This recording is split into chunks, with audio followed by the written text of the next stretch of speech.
check in with Paul Hagen with a look at our forecast. Some good news that we did get some snow in the Sierra, but nothing down here. No, we had some trace amounts of moisture a little farther down the peninsula from San Francisco yesterday evening, but it was very light and not very widespread at all.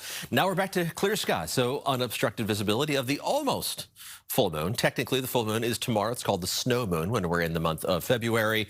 The amount of snow in the High Sierra was barely worthy of the name. Just an inch or two there, but they'll take what they can get. Let's take a look at what we can expect as we head through the next couple of days. We're going to take a look at the weather headlines and show you what's on the way. Clear skies tonight, breezy in spots, especially in the higher elevations.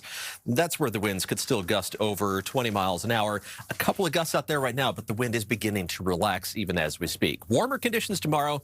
Gusty offshore winds are going to redevelop once the sun comes up tomorrow morning, and it's going to remain dry for a while. There is an outside chance of maybe a passing shower early next week, but those rain chances are less than 10%. Looking at our current wind speeds, mostly 10 to 15 miles an hour. It is an onshore breeze at SFO up to close to 20 miles an hour. The gusts have been higher than the sustained winds throughout the day, but those are starting to back off. Now just 3 locations reporting wind gusts over 20 miles an hour. Exactly 20, San Jose and Oakland, 23 mile an hour offshore gust in Fairfield.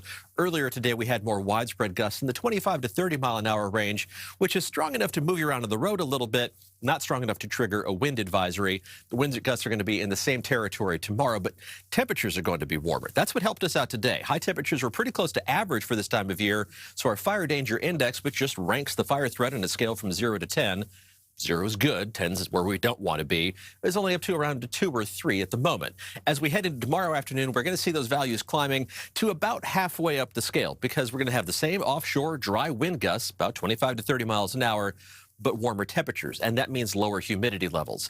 This map could look a lot worse if we had those gusty offshore winds along with last week's near record high temperatures.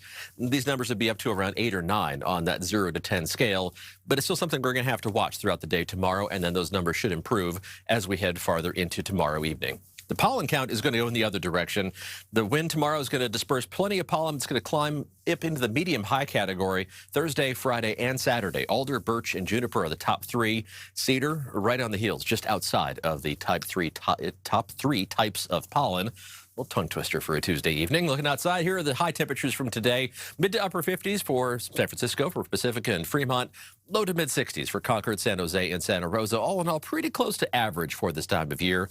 Temperatures are backing down slightly, but still a number of spots at or above 60 degrees as of the top of the hour. These numbers will be quite a bit lower once we get the 6 o'clock update in just a few minutes. Temperatures tonight mostly dropping down to the 40s, the very chilliest spots dropping to the upper 30s, and then we're going to warm up tomorrow more than we did today. Temperatures are going to end up about 4 to 7 degrees above average, puts us up into the mid to upper 60s around the bay, closer to 70 degrees farther inland. Let's zoom in for a closer look. Along the coast, highs will reach the low to mid 60s, so you're going to climb with that offshore wind pushing the marine layer farther offshore. Temperatures are going to hit the mid 60s around the south end of the bay. Upper 60s in the Santa Clara Valley, close to 70 degrees in San Jose, falling just 1 degree short. Mostly into the upper 60s for inland parts of the East Bay, but Vallejo, Benicia, Fairfield likely to hit or exceed 70 degrees thanks to those downslope offshore winds. Temperatures for the North Bay also likely to get up to at least around, if not above 70 degrees. While around the bay, it's going to be mid-60s for San Francisco with upper 60s for Oakland and the East Bay. The warmest spots overall, northern Sonoma and Napa counties up to 73 degrees around Windsor and St. Helena Wednesday afternoon. Similar temperatures on the way Thursday and Friday. Temperatures will back off a little bit near the water by Saturday, still pretty warm inland, and then everybody cools off by Sunday and Monday as the next storm system drops in from the north, but like this last one, it's just not going to have very much moisture to work with, so we're going to see some passing clouds. There is an outside chance of a shower. It's not technically a 0% chance of rain, but it's not nearly high enough to put any raindrops in the forecast just yet for President's Day or into the beginning of that abbreviated work week next Tuesday.